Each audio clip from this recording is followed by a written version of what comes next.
Welcome back to the Titanium Hangar. This is Mike, and today I want to talk to you about the McShow 1/72nd scale ZGMF, the X42S Destiny Gundam.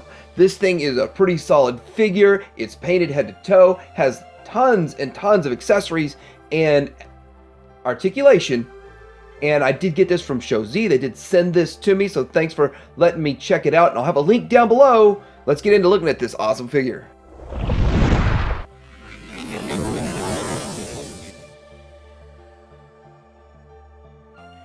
First off, I want to take a look at this figure on the flight stand. I'm going to go ahead and look at this from its super armed up, and then I'm going to start taking parts off and kind of show you the real cool things that it does, because it does some surprising things that I haven't seen any figure do. Maybe other Gundams do all of this too, but this one is pretty cool.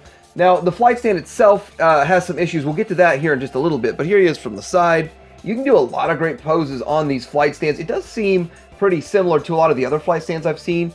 But here he is from the back, and then we're going to get into those wings. You can do a lot of stuff with those wings. He has multiple different shield options on it. We're going to get to looking at all that. And then, of course, he's got his gun and he's got his sword, which he actually has two swords, and they have cool placement.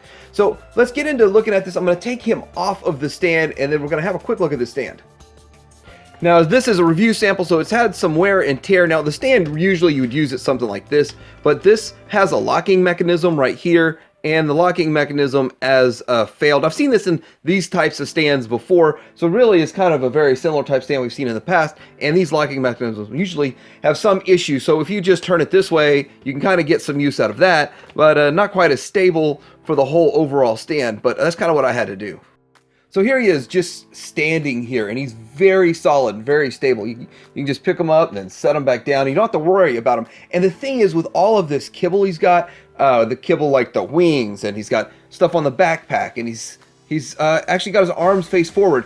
This is a very solid, stable figure, and I really do like that. I see there's a lot of figures in the Masterpiece line and the Transformers line that aren't this solid, that I'm really impressed with how solid this thing is. Now, getting into it, looking at the weapons, I'm going to start with the shields. Now, the shields themselves look pretty cool. You get two of these shields, and it's nice and clear, and you can see through it, but it's kind of got this blue look to it. And this piece is actually part of the hand armor. So, kind of cool, you can detach this hand armor. It clips into right there, and then we're going to go ahead and pull that off to have a look at this thing here. And looking at this, it does look pretty nice, but the gimmick here is that you can open it like this, and it just connects like so. So I was like, well, that's interesting that there's two of these shields, but how do you connect it? You connect it using this, and then this just clips back into place, and it goes back on his hand, and it's just kind of like a hand back guard, and it tabs right in there and looks good. And it looks like it kind of fits in here, like it's etched out, so you can move around in there.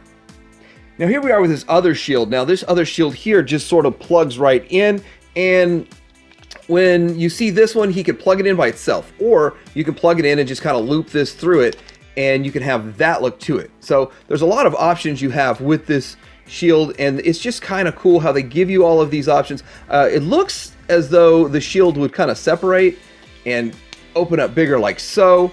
So you can have this option for a shield also, and of course you can still have this on there. So how does that look? It just looks like the shield, that's pretty cool. That's just another option for the shield. Looking right here at this gun. Now the gun itself looks pretty good. It has several different colors of paint all over it, and it actually has really, really small writing that says high energy beam rifle.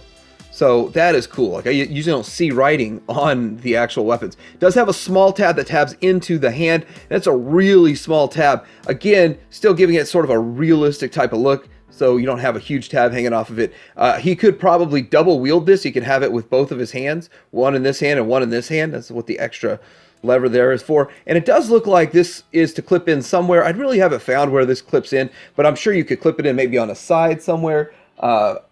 When I find this port, I'm going to plug it in. But anyway, it can clip in and stow away somewhere. Does look pretty cool. Here is his sword, and there's a couple things about this. First of all, you got this little energy blade that plugs into it, and with that, There it is, and you can put it either direction, which I wouldn't advise this direction, so you kind of want to have it look like it's going up as a beam. But it does look kind of cool, it's kind of angular, and it does fit in his hand. Now, one thing about this, when you put it into his hand, let's have a look at that. When we get into articulation, we'll talk about the hands, but it doesn't feel super firm in his hand, depending on how you want to put it in there. Now, it goes in, and the fingers fit through there, and it looks pretty realistic with him holding it. But as for like, I bump it, I feel like it's gonna fall out. Same thing with the gun, and the gun just tab is real small. So I would say really the weakest point about this figure so far has been the hands, and they're not bad hands. The hands are actually pretty good. It's just the way they hold the weapons. Of course, you're gonna put this in your pose and you're gonna hold the pose, and it will hold the pose pretty much forever as long as you're not messing around with it too much. But I feel like I have to reposition these weapons in the hands every time I do a more dynamic pose. Now, the other thing you have with this is this, you take that blade off, and where the blade connects, it actually connects right here to this tab in the shoulder pad. So this is the sword hilt storage, and so it's kind of like the shoulder pads and elbows. And with there's so many different angular things going on in this figure, it just fits right in perfect. It looks really good. So, well, we're going to take a look at all the colors and all of that aesthetic here in just a little bit. Once we get him disarmed, it's going to be easier to do an articulation test on this guy. And then here we are from the back. You got these giant sword gun looking saber things, which are pretty cool. They clip into the back, and I don't think they clip in super well. They feel a bit fiddly. Now, I got them in pretty good right now, but they are a little bit fiddly in this little backpack setup. And again, it does feel like this has been messed with quite a bit. And so I believe new out of the box, they'll clip in and snap in tight and hold there really well. But these do feel like they've been used quite a bit, like the in and out quite a lot. But we're gonna go ahead and pull these out and have a look at them. They're both a little bit different. They both look kind of similar. But okay, starting with the green one, you do have quite a bit of paint. You got the red, you've got some silver on it, but it looks pretty good. Red tip on the end there. And then on this side here, it does have some sort of a moving type of a handle. So you can have a handle for a giant gun, of course. It looks pretty similar on both sides, and you can transform it. When you transform it, now for mine, it's kind of worn. It could come apart very easily right here, so I'm real careful with it. But then it snaps in place and holds in place really, really well. You also have this mechanism here, which this bit is kind of fiddly, but it kind of slides to open and close to kind of make it thicker and thinner. I don't believe it's supposed to come out like that. And anyway, there it is. That gives a little bit of dimension to it, so you can combine it, you can transform it down, and then when you transform it up to the gun, you get that piece out of there, and then you can put it in his hand. You can get it into his hands, do a little something like this. You can wield that. Now with this other one here, it about the same way, but this one here really is a sword. And when you look at it, it is a giant blue sword that it almost matches them, but it's slightly different. I'm kind of glad that the blue is different than the blue on the body, than the kind of grayish blue that's on the body there. We do have paint all over it right through here. What does it say on the writing there? It's super tiny writing, and it says something beam. So it's an energy beam that it has. Here's the energy beam that it has. This thing here plugs in like this, so in that direction. It does look pretty cool. That is a nice option, a nice feature that you can have like an energy blade going on with your sword. That works out really well for me. I like cool things like that. I like little extras kind of like that. And he double wields this sword just like a champ. I kind of like that you can put it on there, two-hand this sword and make it look good. That's something that I think a lot of people like to do with the swords, and he doesn't even have to have the butterfly in the shoulder to achieve this. So the next accessory he comes with is this little clip that clips in sort of a blast effect, and that uses the same port on his hand that he uses for his gun and for his sword, and then you can plug that in right here, and I'll plug the other one in real easy, and then you kind of have these blast effects for it. Now you can use it for a few things, like I think of it's an Iron Man kind of deal right there, right? But looking at this, just a lot of different things, a lot of different options. It's just something different. When I first saw this, I was like, what are these little things and what are they used for? And now I kind of see, pretty interesting. Take a quick look at these wings real quick. And then we're going to take this whole backpack piece off, but you can close the wing, and it kind of has this little tip that goes up. Like you see that doesn't have that on that side. So you have a couple of different options you want. You can have it closed again, like on this side, and you can have it like that if you want to. And it has articulation to it. So kind of anywhere in between is also, it does have a ton of paint. Like this thing is painted head to toe. And then looking over here, you can move them a little bit front and back, but you could put them all the way down if you choose and have it like this. And of course you can have it without the wings too, completely. Here it is from the back side, and from the back on there, these little pieces here, these come off if you don't want them at all, because if you're not gonna use them for holsters for the excess guns and sword and stuff, you can just take those off, and there it is from the back with that. And so it does say on here, Fate, and it has a little bit bigger writing there. Butcher, I don't know what it says, but it looks pretty cool. These wings do have some options, and then it looks like they would like swivel back and forth more, but I'm not going to push it harder than that, but I am going to take them off here. But it does look like it's got some sort of a like a swivel, like it's made to swivel back and forth. It's got a little give, but it's not as much as I'd like. This is die cast right here. All these joints, all this is die cast. Now this main piece is plastic, but these are die cast, so it really feels like you're dealing with some high-end hardware right here. He's stripped down into his bare bone parts here.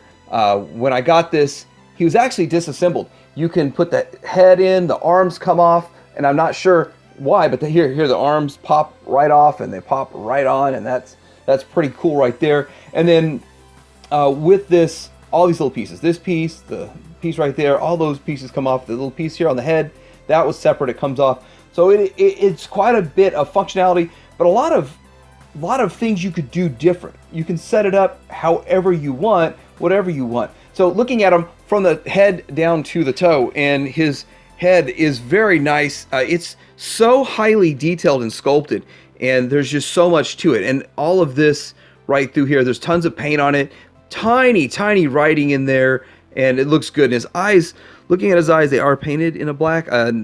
That's pretty cool. You've even got paint in these little tiny areas right here for kind of like an intake. So that's cool. Even this little piece here that looks like maybe it's a blaster, laser or something. Little paint on his chin right there. And then I was thinking this is die cast right here. Now that's still plastic right there too. And then looking at the top of him right there, that does look really good. All of this, just ton and ton of paint, ton of writing, and just little accents everywhere. Just accents everywhere. It looks really nice. And then here we get into this piece right here. And again, like, it's hard to decipher, like, so much die cast in this. I'm just feeling like every little piece is die cast. But it's hard to go very much on this figure without die cast. And then getting down lower here, we got really brilliant reds, and then this silverish right through here. And then this, I have to feel like all of this is painted, because some of it's die cast, some of it's plastic, so it all matches perfect. So it has to be painted, all of it, the plastic and the die cast and all of that. So that's one other thing that I like about die cast. When you used a lot of die cast, you really need to paint so it all matches, and they did that. You have some movement right here on this piece here, and these pieces with the hip flaps and stuff. I'm used to hip flaps looking like hip flaps. This looks like something that's like sort of like a kind of like a samurai kind of sword warrior kind of deal. And then we have more paint accents all the way down through here. And then looking down here at the feet, let's get them back like that. And he's got paint on his feet. He's got these things here. Now, like on RC, I thought these would move on RC, and the Master Race RC, they didn't. And then looking at this, they do move. They do have some movement to it, and I like that. I mean, it just feels like there's something with this piece, and it should have something to do. It should have some work to it. So looking at them from the back. Now, I do want to point something out here. This piece came unglued, and it came off. Now, again, this is a test sample, test shot. So I got this one, and someone else had used it before me. So obviously, it wasn't packed in the normal packaging. So you could just put it back in and hold it in place if I want to here. I could glue it back and probably never have a problem with it again. This other piece is on here really nice and tight. And so I'm not sure. Like, I'm trying to figure out exactly how it's supposed to go back on. But anyway, that's how it would look. So I'm just going to leave that to the side. Still really cool with this whole intake thing it's got going on here. This is like a locking mechanism to remove the head or to keep it in place, which is interesting. That's really cool. And then all this paint that we had on the front, on the back, and of course this thing does look great from both sides. Get into articulation here. Your head can go down and up. You get quite a bit down, and then side to side, and then a little bit of a rock. You can kind of rock the head a bit and kind of like I'm coming after you kind of thing. The shoulder, of course, you do have the 360, and again, the shoulder is removable, so you do need to, before you get into like a dynamic pose, you probably need to get it nice and tight in there because it is friction held. We have this pad can go up and down, and it holds friction wise up and down. You do have the bicep swivel. You do have a double jointed elbow in here, which I think is really good, and it's super tight. Now this is friction, and it's that tight, like it's not going anywhere. You can hold that. That is tight, and that's good. And then here we are with movement right here, which I don't know how, I've never really see that. And then of course you got the hand. Now I'm gonna pop this off, and then you can see all the stuff that the hand can do, flipping all around. It is a good hand, it's just not super solid, holding the big old guns, this little bitty tab that holds the big old guns, and then maneuvering the fingers through the handles there with the guns, and then trying to plug the gun in makes it a bit of a challenge. But you do have like 1, 2, 3, 4, 1, 2, 3, 3 points of articulation on each of those fingers. The thumb itself actually has an extra point of articulation I usually don't see. So there's a lot of detail in it, and of course all that articulation comes at a bit of a cost because it's not quite as strong as I would like it to be. But I think that's the biggest downside of this figure. Waist swivel, ab crunch.